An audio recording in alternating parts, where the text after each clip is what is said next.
نحمده ونستعينه ونستغفره ونعوذ بالله من شرور أنفسنا ومن سيئات أعمالنا من يهد الله فلا مضل له ومن يضلل فلا تجد له وليا مرشدا أشهد أن لا إله إلا الله وحده لا شريك له وأشهد أن محمدا عبده ورسوله الذي لا نبي بعده أما بعد وقال الله تعالى في القرآن الكريم أعوذ بالله من الشيطان الرجيم إن الإنسان خلق هلوعا إذا مسه الشر جزوعا وإذا مسه الخير منوعا. Al-ayat. Hadirin sidang Jumat yang dimuliakan Allah Subhanahu wa taala.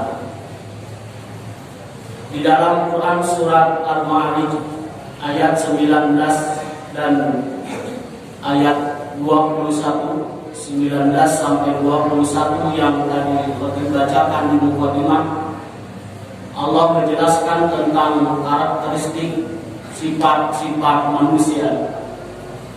Allah menyatakan di dalam ayatnya, Innal insana khuliqa halu'an. Sesungguhnya manusia diciptakan bersifat keluh kesah dan kibir. Idza massahu syarru jazu'a. Apabila ia ditimpa kesusahan, ia berkeluh kesah. Wa idza massahul khairu manu'a. Dan apabila ia mendapat kebaikan, ia amat kibir. Jamaah yang dimuliakan Allah Subhanahu wa taala. Di dalam Al-Quran Allah menyebutkan manusia itu dengan 3 ungkapan. Yang pertama ada ungkapan disebutkan dengan basyarun. Yang kedua, manusia di dalam Al-Quran itu disebut dengan al-insanun. Dan yang ketiga disebut dengan an-nas. Para ulama menjelaskan kenapa Allah menyebutkan manusia dalam Al-Quran dengan kalimat basyar. Secara bahasa, basyarun itu artinya adalah kulit. Berarti manusia adalah makhluk biologis. Dan yang kedua, manusia disebut dengan an-nas. Kita sering mendengarkan kalimat manusia dengan an-nas. Sebagaimana dalam Quran surat An-Nas, Allah menjelaskan bagaimana karakteristik manusia yang disebut dengan an-nas itu. Maka para ulama menjelaskan manusia disebut dengan an-nas karena manusia adalah makhluk sosial. Dan yang ketiga, Allah menyebutkan di dalam Al-Quran dengan kalimat al-insan. Dan al-insan itu adalah disebut sebagai manusia, makhluk psikologis. Jadi basyarun disebut manusia karena makhluk biologis, an-nasun disebut manusia karena makhluk sosial, dan yang ketiga al-insan disebut manusia karena berbentuk atau makhluk psikologis. Hadirin ikhwat iman yang dimuliakan Allah Subhanahu wa taala. Yang perlu kita garis bawah, Allah menyebutkan kalimat al-insan biasanya kesannya kalimatnya bersifat negatif. Sebagaimana yang disebutkan dalam ayat yang tadi, Innal insana khuliqa halu'a. Allah menyebutkan kalimat al-insan dengan kalimat selanjutnya disandingkan dengan sifat negatif halu'a, keluh kesah tadi. Kalau kita lihat dalam ayat yang lain, Innal insana lafi khusrin.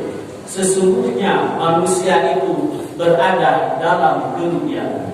Kalimat al-insan disandingkan dengan kata yang bersifat negatif, yaitu khusrin, yaitu kerugian. Allah pun menyebutkan dalam ayat yang lain bahwasanya sesungguhnya manusia khuliqal insanu min ajal. Sesungguhnya manusia itu diciptakan mempunyai sifat ajal. Ajal itu tergesa-gesa, ajal itu terburu-buru, ingin cepat, ingin instan. Dan biasanya sifat manusia ada seperti itu. Hayang lagi buru-buru. tidak mau ada proses. Padahal proses dalam sebuah perubahan, dalam kehidupan kita, proses itu pasti akan berjalan dengan seiringnya waktu. Terkadang kita ingin cepat-cepat, kita ingin instan. Lamun hayang itu teh kudu langsung. Hadirin ikhwat iman yang dimuliakan Allah Subhanahu wa taala. Maka Allah menyebutkan al-insan dengan kalimat ajalun. Ajalun itu sifat tergesa-gesa dan tentu sifat berupa sifat negatif. Dan kalimat selanjutnya Allah menyebutkan dalam Quran surat Al-Alaq. Kita sering mendengar kalimat tersebut atau ayat tersebut. Kalla innal insana la yatgha. Ketahuilah sesungguhnya manusia itu la yatgha, benar-benar melampaui batas. Kalimat al-insan disandingkan oleh Allah Subhanahu wa taala dengan kalimat tagha, yaitu bersifat melampaui batas. Hadirin ikhwat iman yang dimuliakan Allah Subhanahu wa taala. Tentu Allah menyebutkan bahwa sifat manusia itu di dalam ayat tadi dijelaskan punya sifat kesah, punya sifat kikir. Nyasok putus asa, lamun diberi kasusahan Allah, tidak diberikan kemudahan oleh Allah, dia putus asa, murang maring kabatur, apalagi menyalahkan Allah Subhanahu wa taala. Kalaulah diberikan kebaikan, diberikan harta, diberikan kemudahan oleh Allah, terkadang manusia punya sifat pikir pendeta luar biasa, dan itu suka ada di dalam sifat manusia. Berarti orang yang keluh kesah di dalam kehidupannya, dia akan selamanya galau dan selamanya ada dalam kegundahan. Maka Allah memberikan tips bagaimana agar kita tidak galau, tidak gelisah.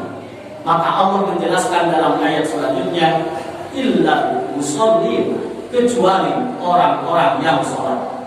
Jadi namun orang belum galau, kalau kita tidak mau pikir, maka kuncinya Allah menjelaskan illa musallin, kecuali orang-orang yang sholat. Jadi jangan usah sholatnya benar, insya Allah dia tidak akan ada pada keluh kesah, dia tidak akan ada kegalauan. Kalaulah kita dalam kehidupan kita sehari-hari asa sedih, jeung sedih, kita susah dalam hidup kita jarang menerima dengan baik-baik tentang takdir yang telah Allah berikan kepada kita, berarti pertanyakan pada diri kita, sudah sejauh mana sholat kita?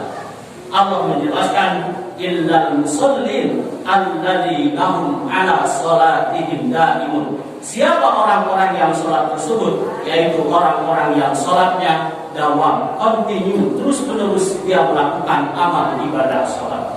Terbelah betul, apalagi meninggalkan sholat. Para ulama menjelaskan bahwa sholat itu merupakan tiangnya agama. As-sholatu imaduddin. Sholat itu tiangnya agama. Faman aqamaha aqamaddin. Siapa yang mendirikan sholat maka dia mendirikan agama. Wa man tarakaha faqad hadamaddin. Siapa yang meninggalkan sholat maka dia telah menghancurkan agama. Bayangkan, kalau dia meninggalkan sholat maka dia menghancurkan agama. Hadirin ikhwat iman yang dimuliakan Allah Subhanahu wa taala. Kita sungguh sangat ngeri jikalau kita sebagai orang tua, sebagai kepala keluarga, di rumah kita memberikan materi terhadap keluarga kita, terhadap istri kita, terhadap anak-anak kita. Bayangkan jika istri kita, anak-anak kita yang sudah dewasa, yang sudah mengerti tentang bab sholat, tiba-tiba mereka meninggalkan sholat. Padahal kita memberikan materi terhadap mereka, walaupun hakikatnya rezeki dari Allah Subhanahu wa taala. Berarti kalau kita memberikan materi terhadap mereka, berarti pada hakikatnya kita telah memberikan makan terhadap orang-orang yang mau menghancurkan agama kita. Hadirin ikhwat iman yang dimuliakan Allah Subhanahu wa taala. Oleh karena itu, didiklah keluarga kita, didiklah anak-anak kita, saudara kita, masyarakat kita, sahabat kita, teman-teman kita, jangan sampai mereka meninggalkan sholat. Ada seseorang yang pernah bertanya, "Kunaon sih ari hirup teh asa rieuh teh waya? Asa sedih tuh?" Saya sering bertanya kepada orang tersebut, "Ente sok sholat tak?" "Nya eta sholat teh sok pelanggar." Saya suka meninggalkan sholat. Saya jarang melakukan sholat. Saya jarang mendirikan sholat. Maka jelas Allah menyatakan bahwa manusia diciptakan dalam keadaan geluh kesah itu. Tapi itu geluh kesah tidak akan ada. Kata Allah, jaminan dari Allah, illal musallin alladzina hum ala sholatihim daimun. Barakallahu fiihi wa lakum.